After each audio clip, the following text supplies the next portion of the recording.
Bienvenue dans Memento Mori, le podcast qui parle du présent en prenant la fin comme point de départ. Je m'appelle Raphaël Charrier et je suis pasteur à Grenoble. Et je m'appelle Mathieu Gérald, pasteur à Etup, et on est tous les deux blogueurs sur le site posagor.com. C'est bientôt le Tour de France. Cet été, il y a le Tour de France. Je sens que tu es en train de préparer une petite marche sur le podium de ta blague. Oui, Raph, c'est bientôt le Tour de D'accord. France, pourquoi ? Il passe dans la région ? Je ne sais pas pourquoi. Bah, s'il y avait une étupe vers chez toi du Tour de France, ce serait pas mal, une étupe du Tour de France à Etup.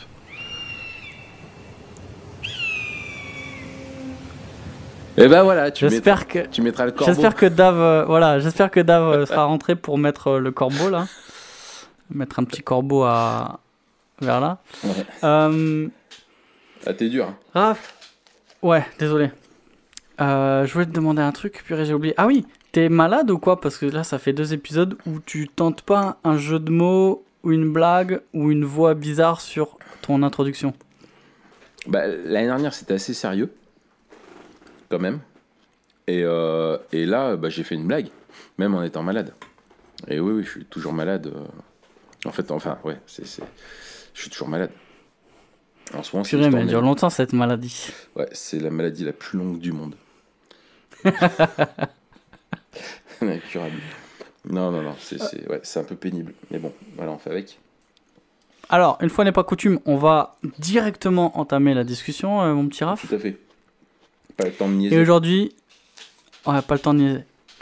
Aujourd'hui, comme vous l'avez vu dans le titre, on parle du psaume 90 et on va se demander comment le psaume 90 nous aide à vivre Memento Mori. On a déjà un peu fait ça avec l'Ecclésiaste. L'idée, en fait, c'est de continuer une série d'épisodes qu'on va faire de temps en temps sur soit certains passages, soit certains livres. Mon idée, c'est qu'on aborde aussi des livres et de voir comment ces livres nous aident à vivre Memento Mori. En fait, c'est pour le tourner de manière plus théologique, de voir un peu la portée eschatologique des différents livres ou de différents passages dans la Bible. Et aujourd'hui, on attaque le psaume 90, si c'est bon pour toi, Raph. Oh oui, avec plaisir. Excellent. Qui c'est qui le lit ? Ah oui, d'ailleurs, on s'est même pas mis d'accord sur une version. Moi, j'ai la colombe. Eh ben voilà. T'es un vrai. Nickel. Écoute, tu peux le lire, s'il te plaît. Pour ma voix. Non, pour mon nez, en fait. En même temps, discrètement, je baisse le volume et je me mouche. Excellent. Vas-y. Alors, psaume 90. Seigneur, toi, tu as été pour nous un refuge de génération en génération.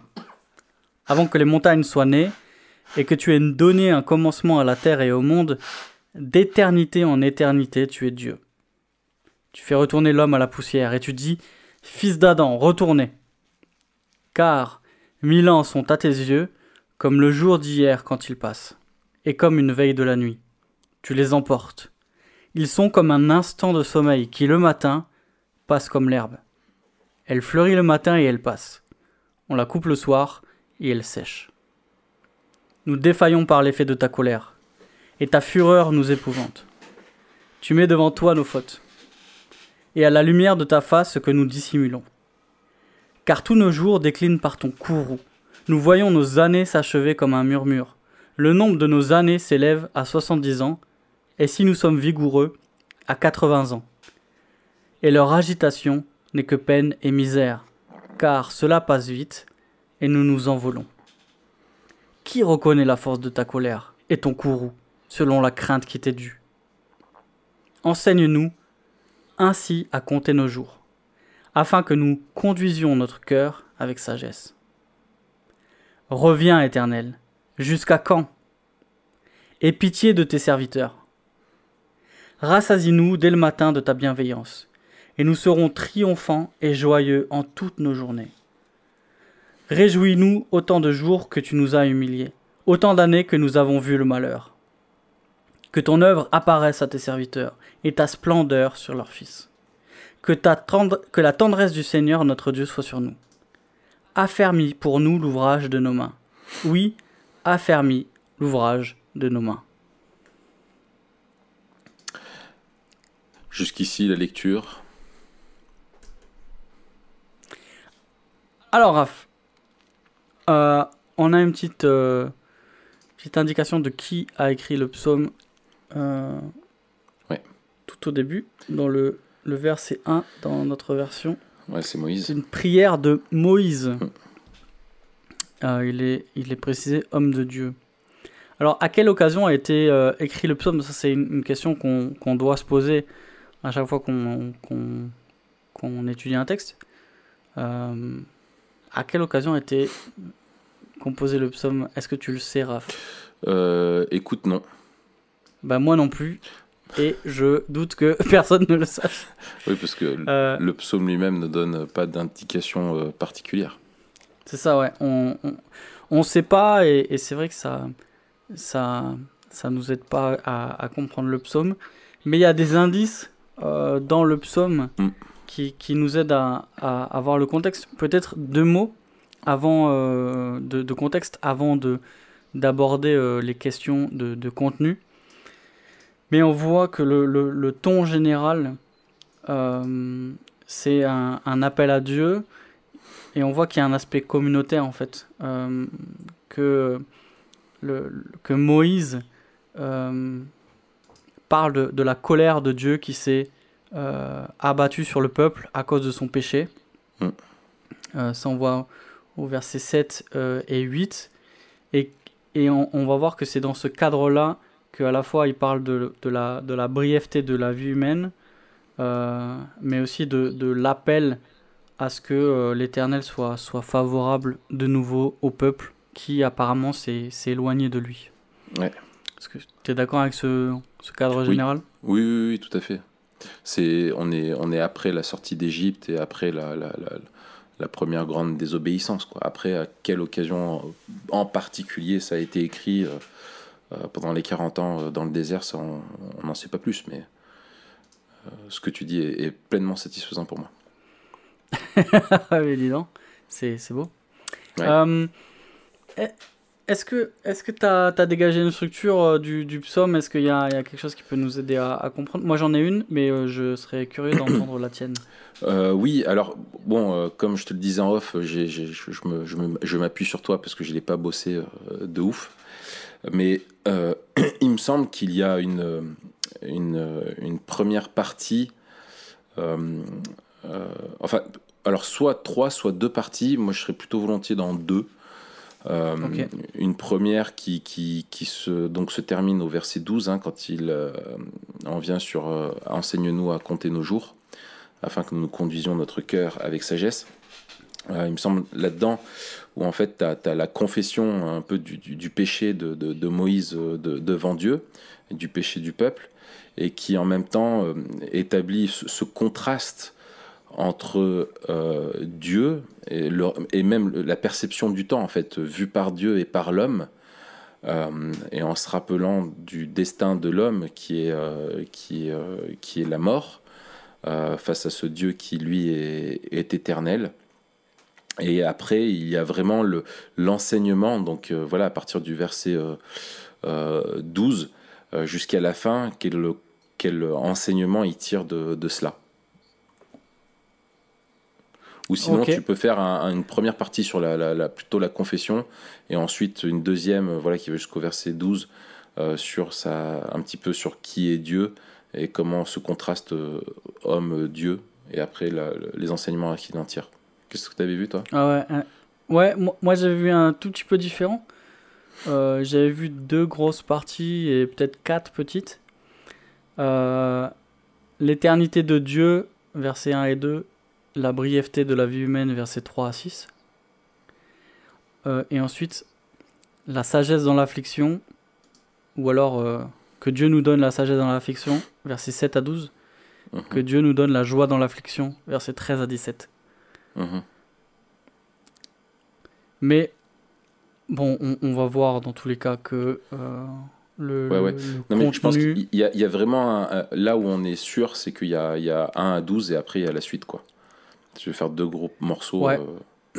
C'est ça. Ou alors, moi, je mettrais à partir de 7. Mais parce que pour moi, le 12, il vient conclure les versets 7 à 11, tu vois.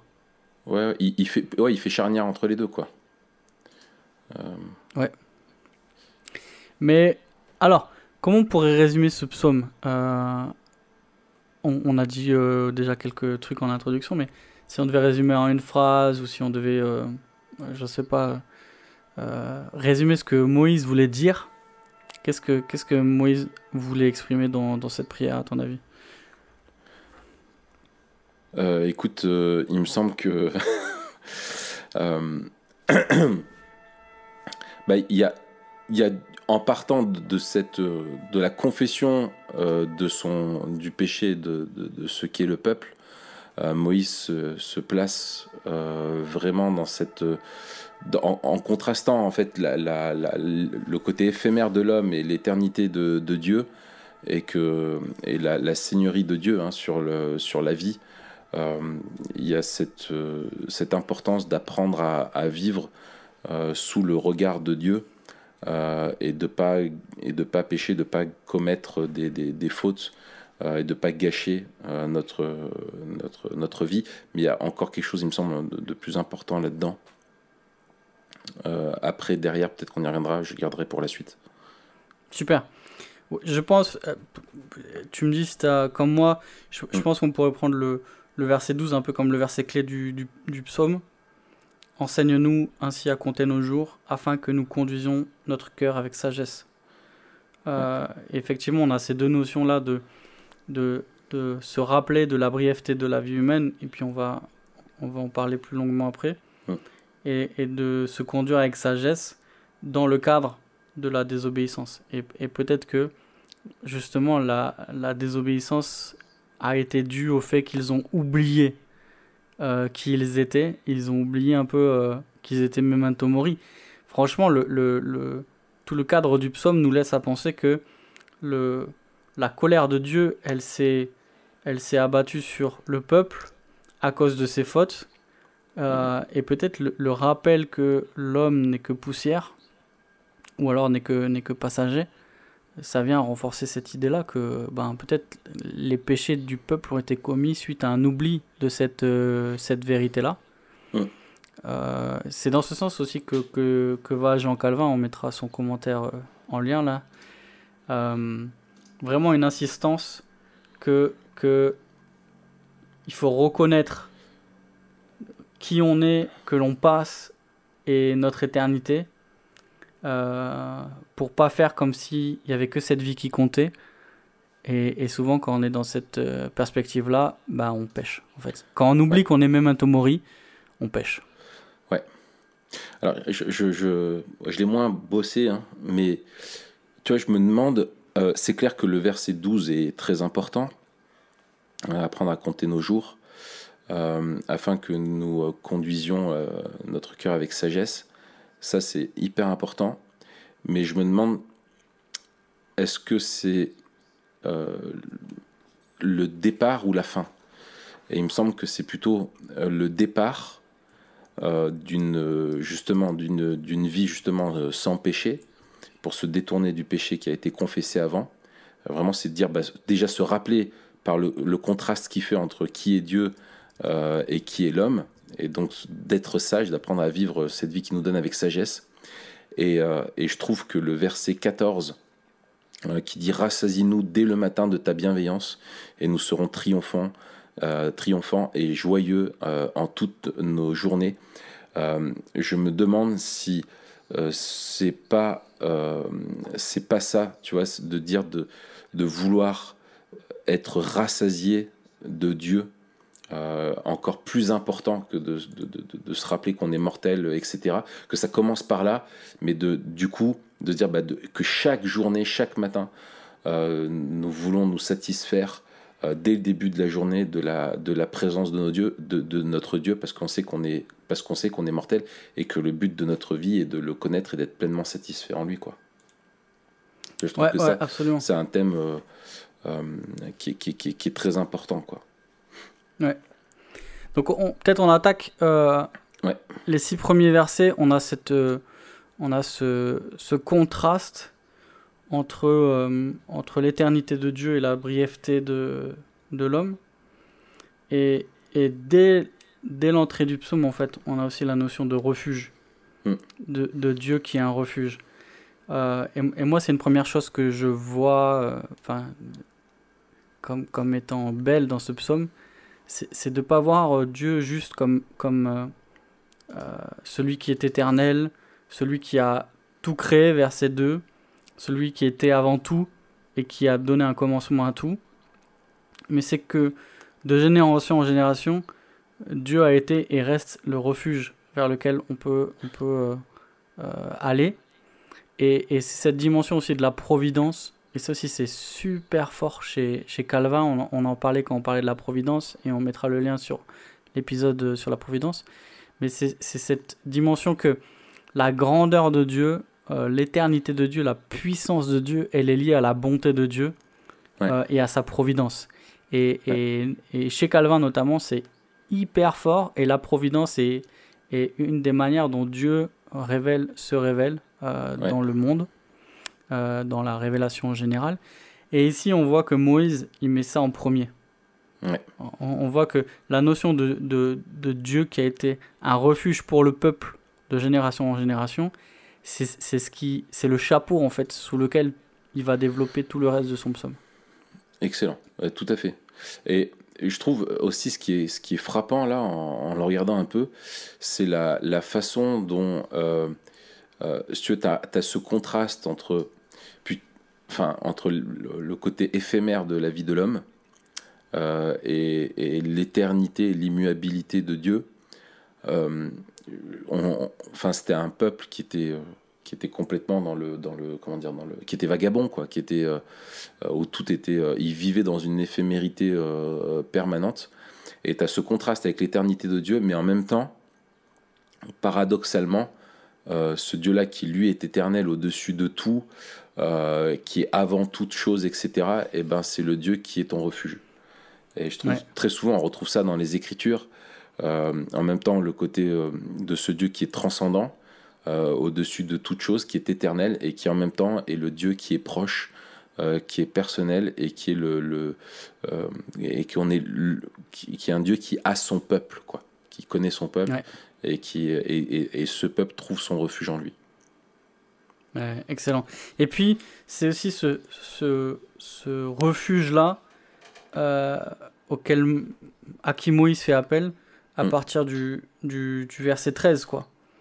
C'est-à-dire que la pitié dont il est question ici, la pitié que demande Moïse et la joie qu'il demande, la bienveillance qu'il demande, c'est la bienveillance de ce Dieu qui, bien qu'il a déversé sa colère à cause du péché du peuple, a été et reste un refuge pour le peuple.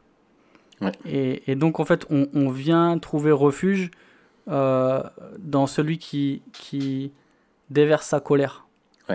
Et ça c'est un paradoxe aussi de l'écriture qui nous présente Dieu comme celui qui peut nous briser et celui qui a en son pouvoir notre vie, et en même temps celui auprès duquel on veut se réfugier. Excellent. Tout à fait. J'ai lu il y a pas longtemps la réflexion sur les psaumes de C.S. Lewis. Et il notait alors c'est intéressant parce que c'est pas un commentaire, mais c'est des réflexions, et dedans il se place pas comme un théologien, mais comme vraiment le prof de littérature.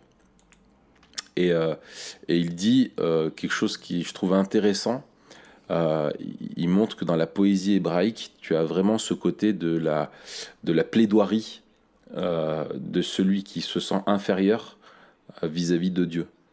Et je trouve, et tu as justement ce contraste-là où tu dirais, ben voilà, on est pécheur, on pourrait chercher le réflexe pour être la fuite, mais au contraire, tu retrouves très souvent l'inverse, c'est qu'on est mauvais, mais on en appelle au juge, à celui qui peut nous juger, et on plaide devant lui en lui disant, mais s'il te plaît, pardonne-nous, prends soin de nous, défends-nous. De la même façon aussi que dans les psaumes, c'est pour ça qu'on voit aussi beaucoup d'appels à la justice et à la condamnation des autres, où il y avait vraiment cet appel du peuple de Dieu à s'en remettre au jugement de Dieu qui est jamais aussi déconnecté de sa bonté, quoi, Ouais, c'est vis-à-vis du clair. pécheur. Ça, c'est cool. Ouais. Et donc on a jusqu'au verset 6 ce constat-là et ce contraste-là entre l'éternité de Dieu et la brièveté de la vie humaine. Et Moïse euh, qui prend des métaphores pour parler de ça. Il passe du passage d'une journée ou du passage d'une veille de la nuit. On se rappelle, hein, les veilles, c'était l'équivalent de 3 heures. Mm. Euh, ou alors encore comme la fleur qui sèche quand on la coupe ou qui passe en une journée à cause du soleil. Et on a vraiment toutes ces métaphores qui sont cumulées pour nous montrer que qu'on est de passage, quoi. Et que notre vie, elle passe Ouais. comme un claquement de doigts. Verset 9, il dira que nos années s'achèvent comme un murmure, comme une parole. À peine dite, elle s'en va, Ouais. quoi. Et on a cette description poétique euh, de la vanité de la vie humaine, quoi. On en a beaucoup Mm. parlé dans l'Ecclésiaste. On a notamment au début de l'Ecclésiaste, c'est les cycles Mm. dans le chapitre 1, où en fait on voit que la vie passe et que le monde continue de tourner avec ou sans nous, quoi.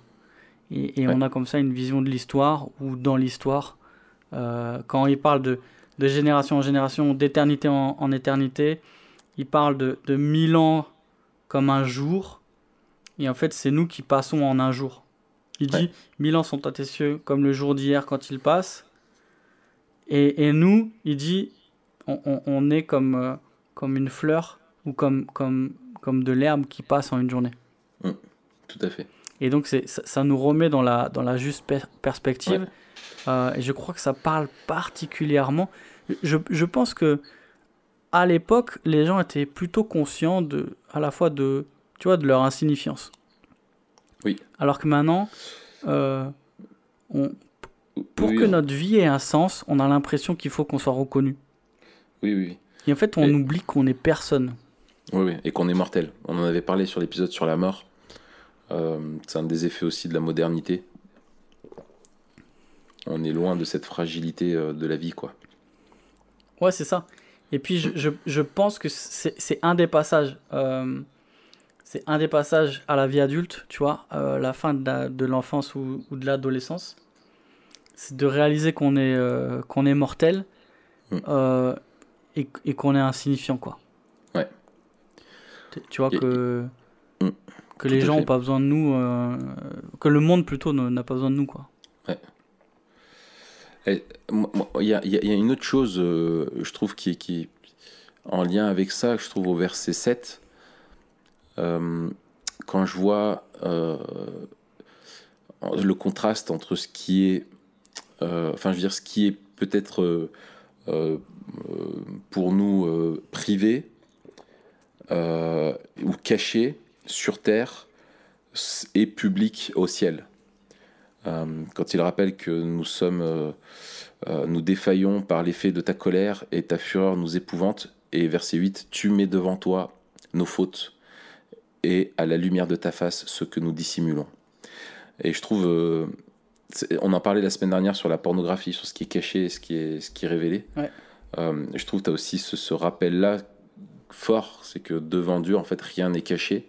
Et ce Dieu qui est éternel et qui compte nos jours, qui les connaît, qui est le Dieu aussi qui y met un terme, comme il le dit, hein, c'est le rappel que la mort est la conséquence du jugement de Dieu.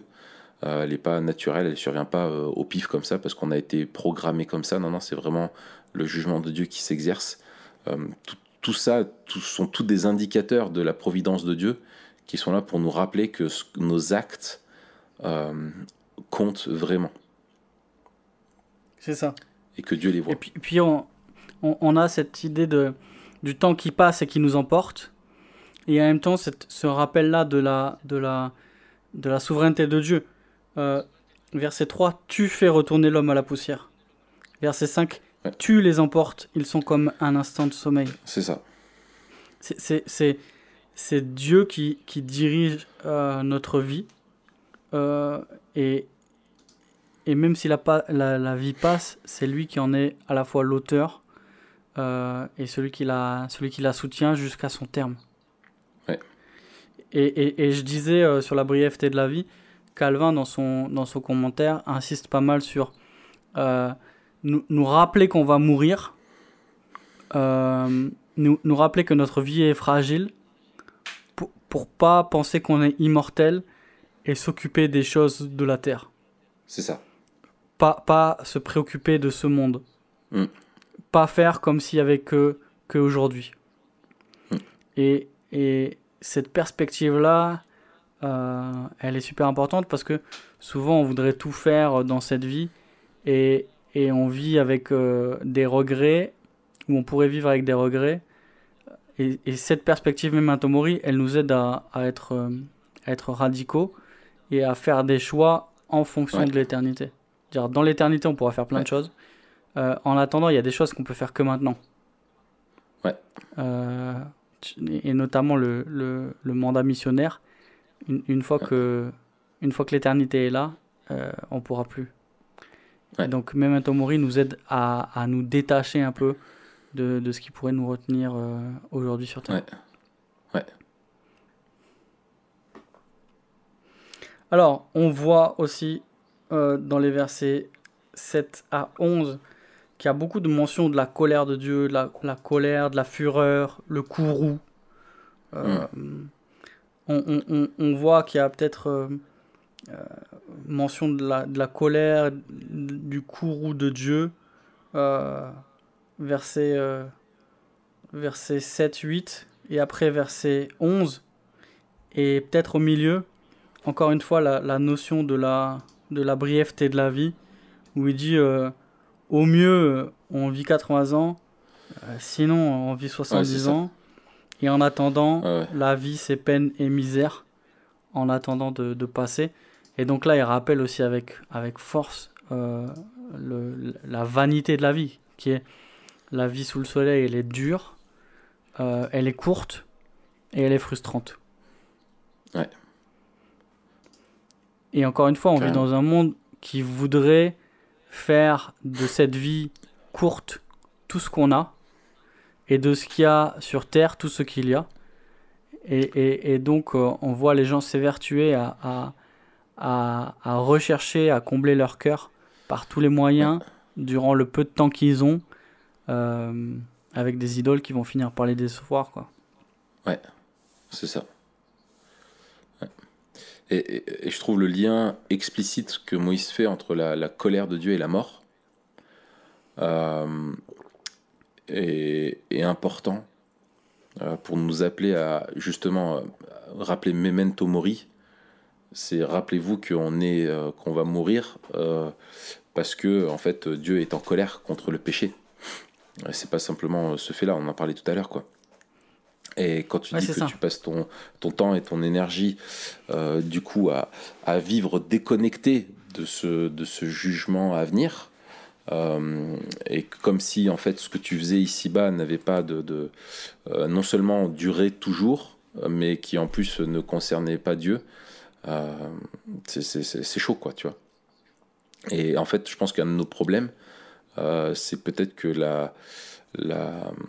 on oublie que la colère de Dieu est un facteur qu'on doit considérer dans notre monde et dans nos actes, parce que en fait on règle nos vies comme si Dieu n'était pas en colère contre ce que l'on fait de mal, alors que Dieu est en colère. Et donc Moïse rappelle que justement il faut pas oublier ça, quoi. Et que la mort en est le rappel, je veux dire, universel et ultime et radical. C'est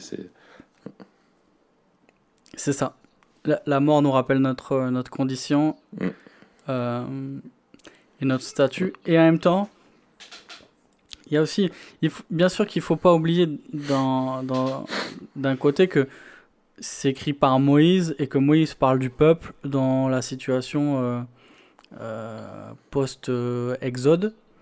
Et donc il faut faire attention, hein, comme à chaque fois dans la Bible, de ne pas individualiser le texte qui est écrit par rapport au peuple, et puis le coller à notre situation, parce qu'on n'est pas dans la même. Et on verra peut-être tout à l'heure les ponts qu'on peut faire, mais déjà ici, à chaque fois qu'il est question de la colère de Dieu dans la Bible, on peut assez facilement voir ça comme une préfiguration aussi de la colère à venir. Et même si ici la colère dont il est question est liée à des péchés spécifiques du peuple et s'inscrit dans un contexte particulier, Dieu est toujours en colère contre le péché. Et à un moment donné dans l'histoire, de la même manière qu'il a toujours jugé le péché, il va manifester son jugement une fois pour toutes. Et cette colère, il va la déverser comme il ne l'a jamais encore fait. Ouais. Et on voit ces parallèles entre le déluge en Genèse 6 avec le passage dans 2 Pierre 3. Et justement, il y avait une espèce de scepticisme eschatologique dans 2 Pierre 3 où les mecs ils disaient elle est où la colère de Dieu il est pas là, quoi. Qu'est-ce qui se passe? On fait ce qu'on veut, il fait rien. Et Pierre qui dit mais t'inquiète pas, il dort pas. Et le jour où il va manifester sa colère, ça va vous faire tout drôle. Je paraphrase un peu. Mais c'est ce que tu disais. Si on n'a pas la notion de la colère de Dieu, alors on va vivre dans la débauche. Et c'est aussi ce que Calvin souligne à de nombreuses reprises, que ce soit dans ce commentaire-là ou alors dans l'institution. Enfin, en général, il dit la colère de Dieu contre les méchants, bien sûr, elle doit inspirer de la crainte aux méchants, mais elle doit aussi nourrir notre crainte révérencieuse en tant que chrétien. C'est ça. Et aussi, c'est ce que dit Pierre dans sa première épître, c'est que on doit se comporter avec crainte devant celui qui va juger tout le monde.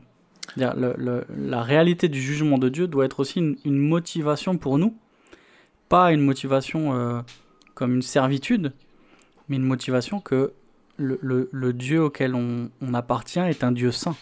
Oui. Et que la colère qui va déverser, c'est la colère contre le péché. Oui, tout à fait. Et donc se rappeler que même si on est enfant de Dieu, le péché que nous faisons, il ne l'aime pas. Oui, c'est clair. Et je trouve,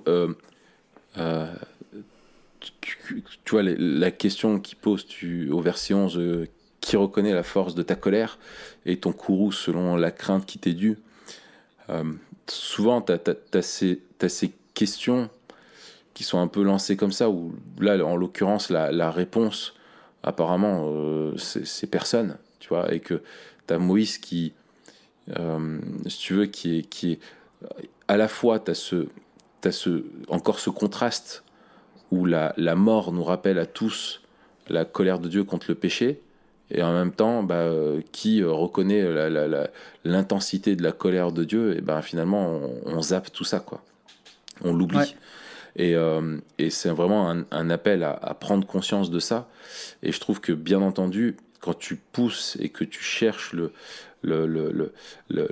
lien dans la rédemption avec l'évangile dans un psaume comme celui-là, tu es obligé de penser à Christ qui, lui, a bu la coupe de la colère et qui en a été pleinement conscient, et en même temps qui a accepté d'en être chargé de notre culpabilité, de notre péché, et qui a accepté de subir toute la colère de Dieu, quoi.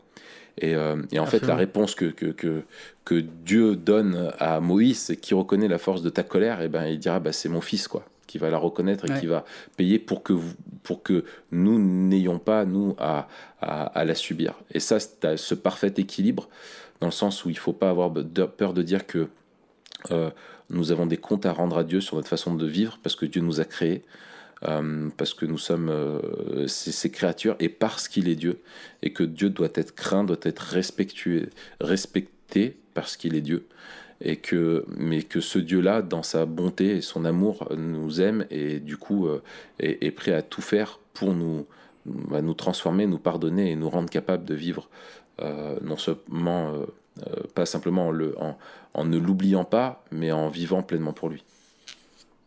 Ouais, c'est clair. Et c'est ce que j'avais aussi noté. C'est que en regardant la croix, on voit la colère de Dieu, justement. Tout à fait. Et Jésus, c'est le vrai Israël aussi. Celui qui a à la fois a obéi là où Israël a désobéi, mais a subi pleinement la colère de Dieu, là où Israël avait été dans un sens préservé. Et en fait, nous, en regardant la croix, on voit la colère à laquelle on a échappé, mais aussi on voit avec tristesse et avec larmes la colère à laquelle ceux qui ne se confient pas en lui n'échapperont pas. Ouais. Et on a toujours la colère qui s'est déversée à la croix qui est pour nous l'objet de reconnaissance et d'adoration, et en même temps qui est un signal fort qui appelle à la repentance. Et si on a d'un côté la tour de Siloé qui s'est abattue et Jésus qui dit « Mais est-ce que vous croyez qu'ils étaient des plus grands pécheurs que vous ? De même, vous repentez-vous si vous voulez vivre. » On a la croix qui nous dit « Jésus, c'était celui qui était innocent. » Et la colère de Dieu s'est abattue sur lui à notre place. Donc, à combien plus forte raison on doit se repentir. Donc, effectivement, la croix, c'est l'endroit où Dieu déverse sa colère. Et encore une fois, la croix, elle nous rappelle, la vie éternelle qui nous est donnée en Christ, mais aussi la mort. La mort et la conséquence ultime du péché, quoi. C'est ça. Et que Dieu que le Fils de Dieu a accepté d'expérimenter en se revêtant aussi de notre humanité. Ouais, c'est ça. Et comme c'est ça. Et le paradoxe, tu vois, excuse-moi, je termine, mais ce Dieu qui est éternel, tu vois, et qui est transcendant, est aussi devenu humain et a fait l'expérience de l'éphémérité de notre vie, quoi. Ça, je trouve que dans l'évangile, ce contraste se vit en Dieu lui-même. Ça, c'est extraordinaire. C'est ça, une éphémérité encore plus grande. Ouais. Dire, début de la trentaine. Oui, c'est ça, tout à fait. Ouais, tout à fait. Mais, même pour Moïse, qui dit qu'une vie normale, c'est 70 ans. 70, ouais. Tu vois que Jésus, c'était la moitié.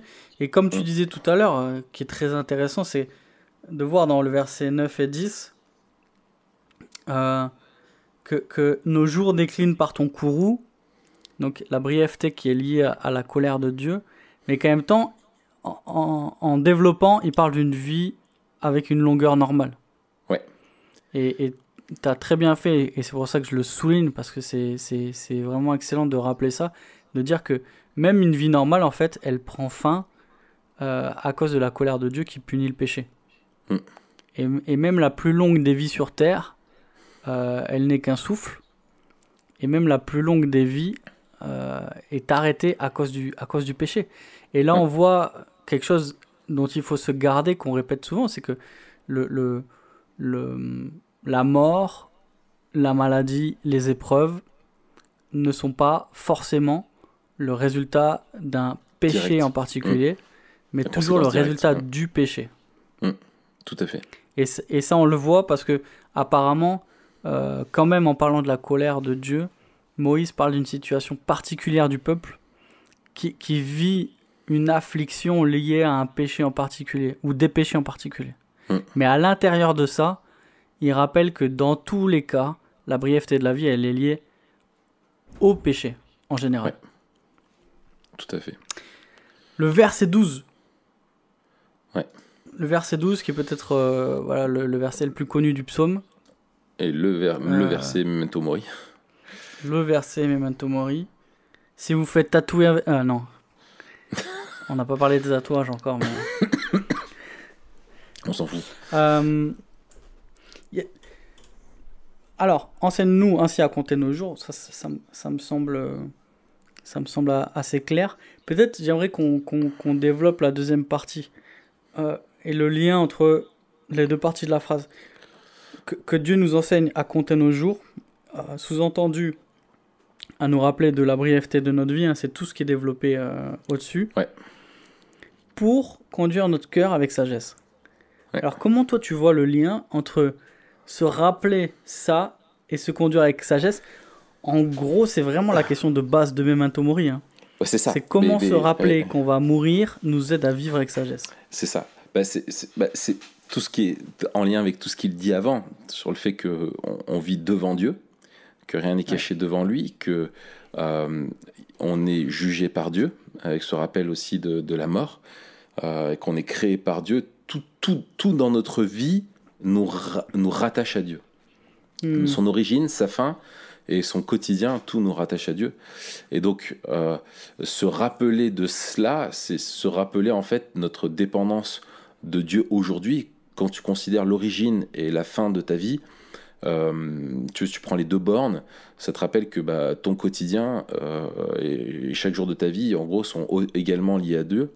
Et je pense que ça aide à remettre de l'ordre dans tes priorités, tes valeurs, et à vivre d'une façon justement sage, qui prend en compte que tout vient de Dieu et tout lui revient, et qu'en plus en tant que chrétien, on est uni à Christ, on vit notre nouvelle vie de cette union à Christ, et que donc on doit vivre d'une manière sage.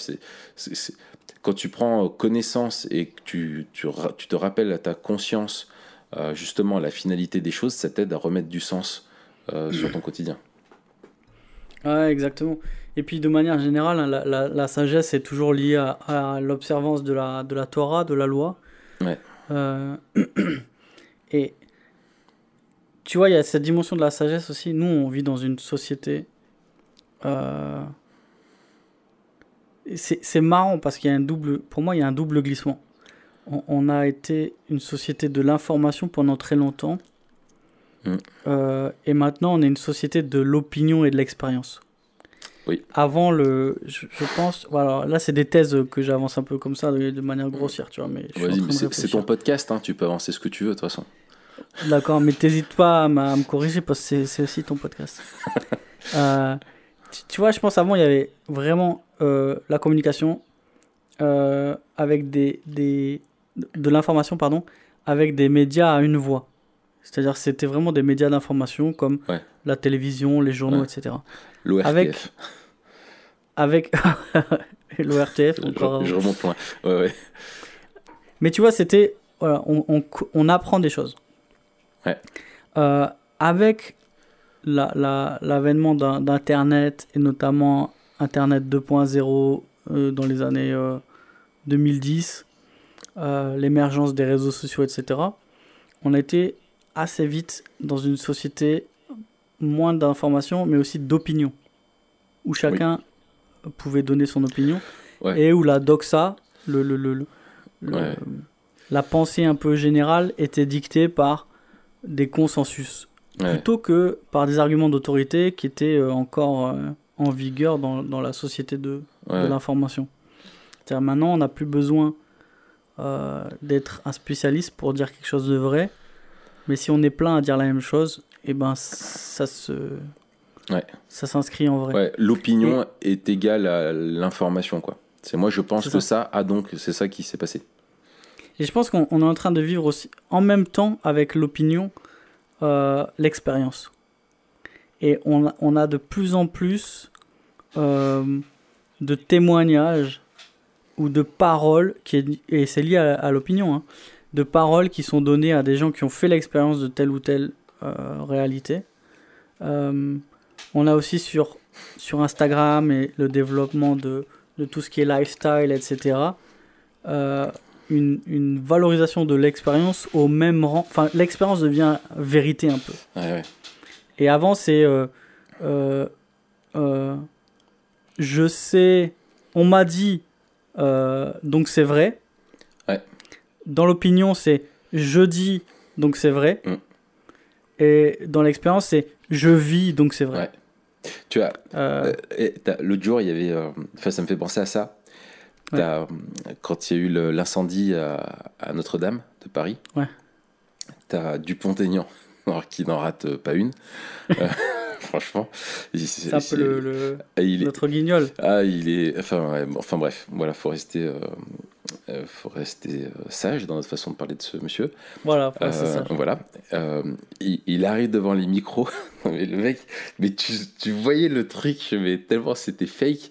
Il dit, et c'est toujours, et j'ai remarqué, c'est un truc qu'il fait systématiquement. Il dit, moi, des gens m'arrêtent dans la rue et m'ont demandé de poser la question au gouvernement. Qui est l'auteur de ça? Est-ce réellement un accident? Vous dites tout de suite que c'est un accident. Moi, et en utilisant une prétendue opinion, parce que ça m'étonnerait qu'il y ait beaucoup de gens qui l'arrêtent dans la rue quand tu vois les intentions de vote, comme si tout le monde s'attendait à ce que lui fasse porter la parole du peuple qui est jamais entendu par les médias. Tu vois, il est un peu dans ce délire-là. Et avec, tu vois, vraiment complotiste, quoi, tu vois, en disant, ouais, on nous cache les trucs, et moi, en gros, c'est pas moi qui suis complotiste, mais l'opinion des gens, c'est celui-là, et donc moi, je dois vous le dire, on a besoin de la vérité, tu vois. Bref, voilà, c'était juste pour aller dans ce sens-là. Ouais, et puis en passant, on vous conseille notre podcast sur le complotisme qu'on a fait il y a 2 semaines. Ouais. Mais tu vois, tout ça pour parler de la sagesse, en fait. Et dire que la sagesse, c'est pas plus de connaissances. Tout à fait. Et ça, faut le rappeler. Et notamment, il faut se le rappeler quand on enseigne, quand on accompagne, et quand on prêche et quand on apprend. Ouais. Exactement. Savoir plus de choses nous rend pas forcément plus sage. Ouais. La sagesse... Vas-y. Non, vas-y. J'allais te couper. Donc la sagesse... Ouais. La sagesse, c'est pas non plus l'opinion ou les opinions des autres. C'est toujours lié à la parole de Dieu, à la loi vérité, de Dieu. Ouais. Voilà, c'est la vérité. Et dans une époque relativiste, il faut se le rappeler que la sagesse, elle a pour seul guide la parole de Dieu. Ouais. Et enfin, la sagesse... Et sa mise en...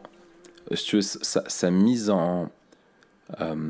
donc, certes, il faut la connaître, bien, c'est indispensable à la sagesse. Si tu l'ignores, tu peux pas être sage. Mais c'est son obéissance, sa mise en pratique au bon moment avec les bonnes personnes et au quotidien, quoi. Ouais, c'est ça.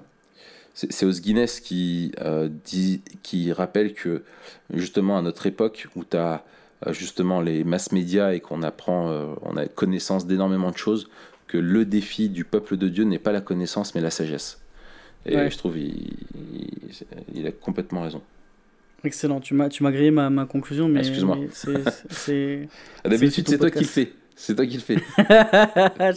Non, mais c'est ton podcast. Oui. Mais et enfin, la sagesse, c'est pas l'expérience. Il y a pas de sagesse sans expérience, mais c'est pas l'expérience qui fait la sagesse. Ouais. Et là, on retrouve dans l'opinion et l'expérience les deux volets, à mon avis, du relativisme. Relativisme épistémologique concernant la vérité, chacun sa vérité. Et là, on retrouve la vérité par l'opinion. Et le relativisme moral, chacun sa réalité, ou chacun sa vérité vécue avec les expériences. Et comme tu l'as dit, la sagesse, c'est quoi? C'est arriver à vivre devant Dieu en informant nos expériences par sa parole. Ouais.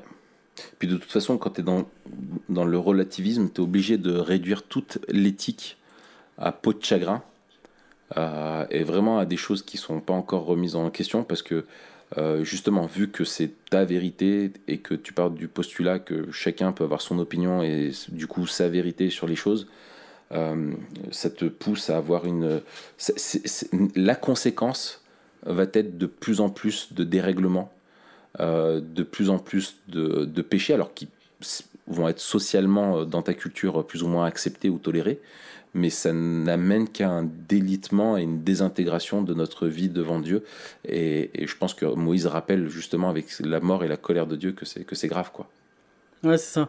Et souvent on parle d'orthodoxie, d'orthopraxie, d'orthopathie, d'avoir une doctrine saine, une vie saine et des sentiments sains. Ouais. Vas-y, je me fight avec une guêpe. Je vois, je suis en train de te regarder. Il y a un beau, il y a un beau spectacle. Un spécimen, c'est bon, parti.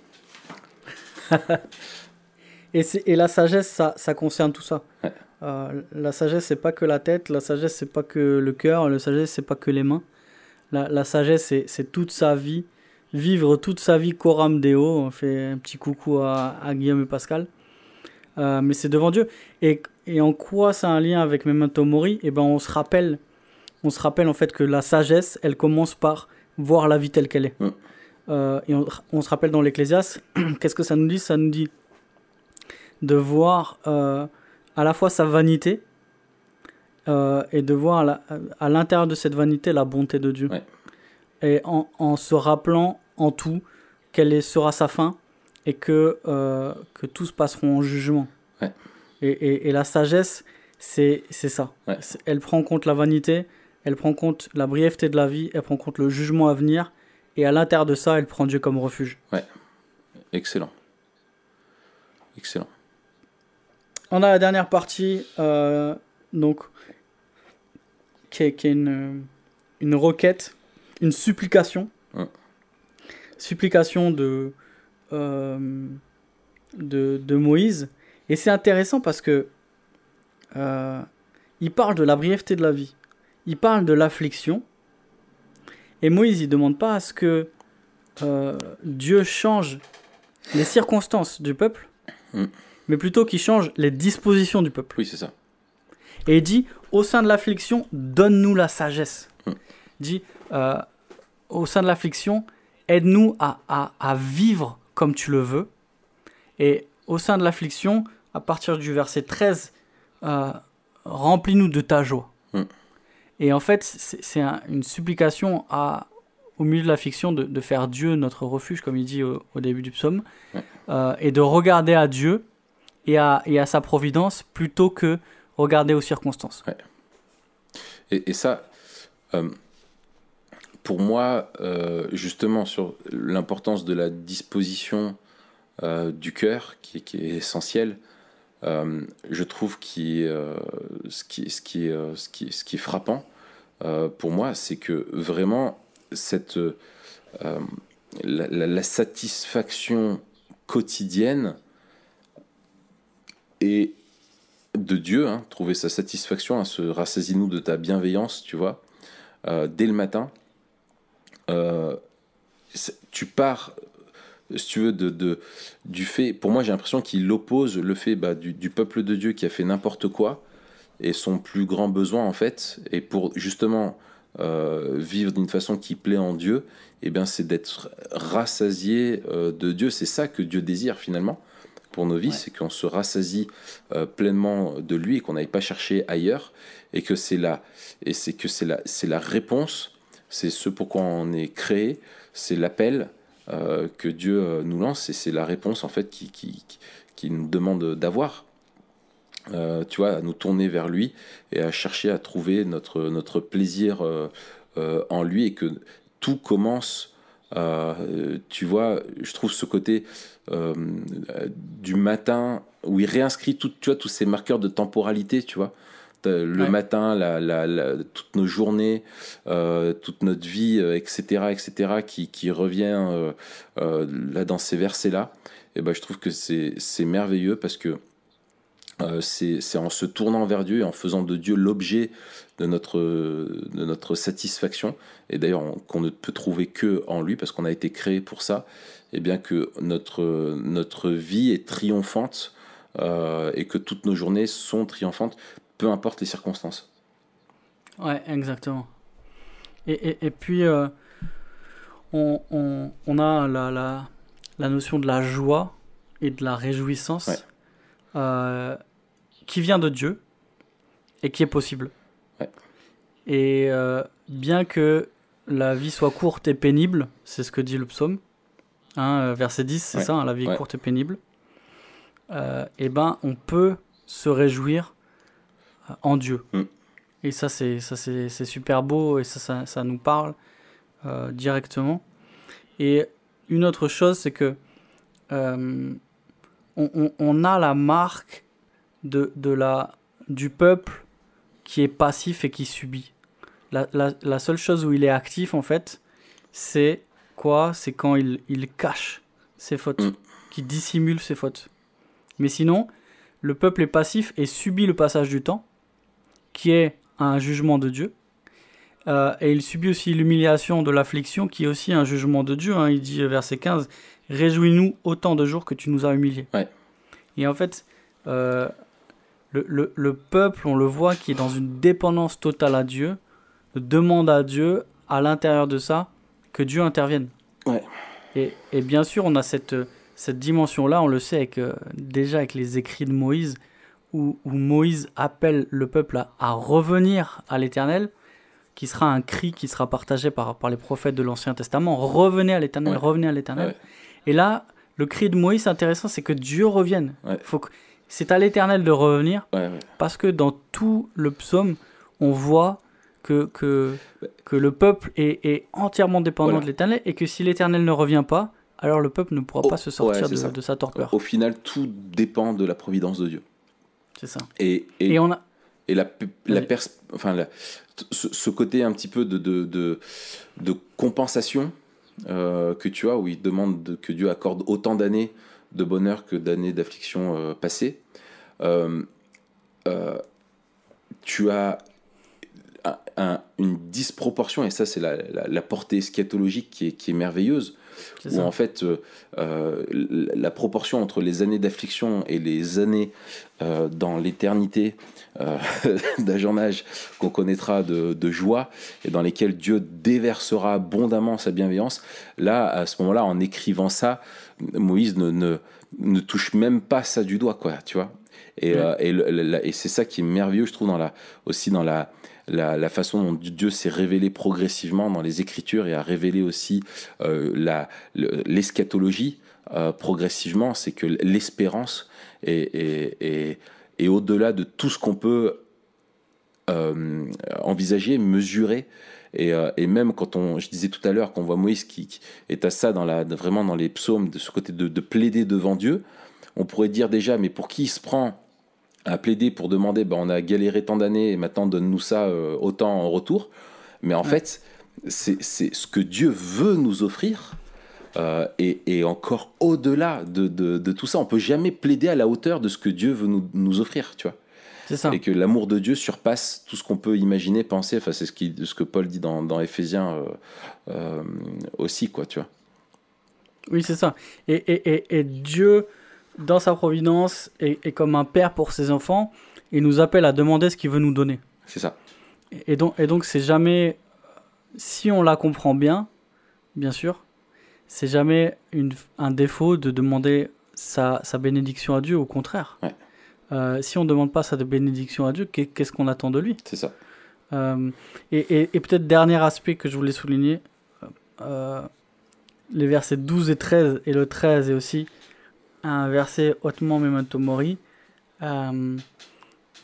parce qu'il y a cette eschatologie du retour, et qui fait écho au jour de l'Éternel. Jusqu'à quand? Alors, voilà, le jusqu'à quand qui est vraiment le cri du cœur de notre condition déchue, de la vanité et de la pénibilité de la vie sous le soleil. Le jusqu'à quand, c'est le cri de celui qui souffre parce que la création entière a été soumise à la corruption, et parce que il nous veut subissons crier pour ceux qui sont loin de chez eux et qui ont dans leurs yeux quelque chose qui fait mal. Qui fait mal. Ok, excuse-moi. Et on a ce revient éternel, là, qui est bien sûr dans le sens presque d'un éloignement géographique. On a l'impression comme si l'Éternel s'était un peu retiré de la vie du peuple, où on a aussi cette réalité-là de la présence du tabernacle au milieu du peuple, pour Moïse. Donc quand il dit revient éternel, c'est dans le sens où Dieu est au milieu du peuple, mais qu'il y a la colère qui se déverse. Donc il y a une dualité. Mais dans tous les cas, nous, aujourd'hui, on doit le voir aussi comme un jour, Dieu répondra aux prières des siens, et reviendra et fera justice, et mettra un terme à la douleur, mettra un terme à la souffrance, mettra un terme à la mort, mettra un terme au péché. Et ce jour-là, ce sera justement le jour où il viendra déverser sa colère sur ses ennemis et où il viendra être délivré pour toujours son peuple. Excellent. Bah, c'est merveilleux. C'est parfait en fait. L'eschatologie, elle ne souffre d'aucun suspense. Elle est réglée parfaitement, elle est ordonnée, elle est préparée, elle est, enfin tout est parfait chez Dieu, quoi.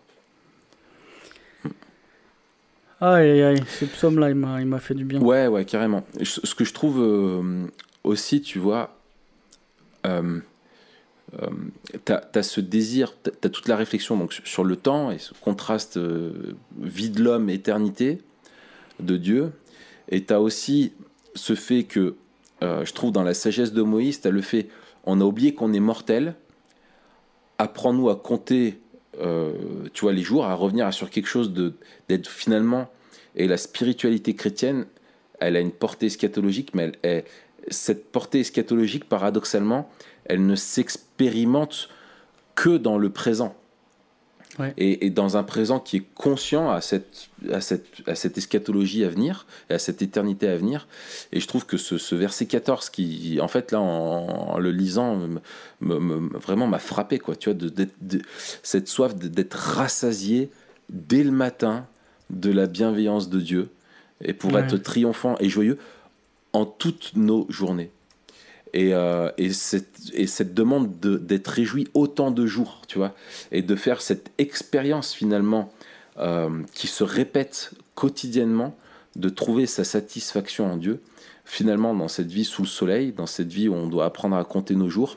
Si on veut vivre avec la sagesse, le premier cadeau que Dieu nous offre, c'est de pouvoir faire une expérience quotidienne de sa présence, et du fait qu'il veut nous satisfaire de lui-même, quoi, et qu'il veut nous combler. Et je trouve on pourrait avoir un Dieu qui est loin, tu vois, et qui nous dit, je vous pourrez faire l'expérience de ma présence une fois dans l'éternité, mais tu as cet appel de Dieu au travers de ce qu'il a inspiré à Moïse, où il veut qu'on lui demande d'être rassasié chaque matin de sa bienveillance et de sa présence, et cette expérience, elle à faire chaque jour de notre vie, quoi. Et ça, je trouve, c'est un cadeau énorme de Dieu. Super. Super, Raph. Ça conclut bien notre épisode 51. 51. On n'a pas fêté, bon, peut-être le sujet n'était pas à la fête, mais c'était quand même un petit anniversaire. La semaine dernière, on a fait 50 épisodes déjà. Ouais, déjà. Hein. Alors, quel regard portes-tu sur... Quel bilan fais-tu? Je pense qu'il faut qu'on apprenne à compter nos épisodes. Voilà, qu'on apprenne à compter nos épisodes pour savoir je sais pas moi, et toi quel bilan tu tires? Écoute, je fais c'est un beau chemin parcouru, mais il faut continuer à regarder devant soi. Voilà, un épisode, on prend les épisodes les uns le débriefing. Important. On a fait une très bonne première partie. Voilà, on s'est parlé. Faut pas relâcher la pression. Voilà, on s'est dit les mots à la mi-temps, on s'est dit les choses.